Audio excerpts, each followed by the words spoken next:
ఈరోజు Guntur ACB officers మేము మా DG Shri K V Rajendranath Reddy IPS గారి ఆదేశాల మేరకు ఈరోజు చిలకలూరిపేట ఏఈ ఆఫీస్లో ఈరోజు దాడి చేయడం జరిగింది.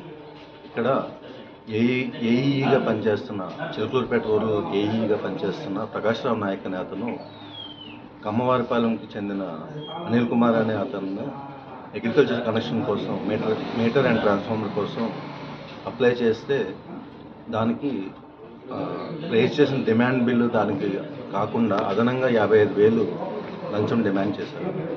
ఆ లంచం ఈరోజు అతను తీసుకుంటాడుగా రెడ్ హ్యాండెడ్గా మనం పట్టుకోవడం జరిగింది. ఈ దాంట్లో మేము ఏసీపీ అధికారులు additional SP Mahendra Matte, Satyanand DSP additional SP Mahendra Matte అలాగే మత్తే ఇంకో పేరు డిఎస్పీ సత్యానంద్ గారు, డిఎస్పీ ప్రతాప్ గారు మరియు మా ఇన్స్పెక్టర్స్ అందరూ సిబ్బంది పార్టిసిపేట్ చేయడం జరిగింది. Thank you.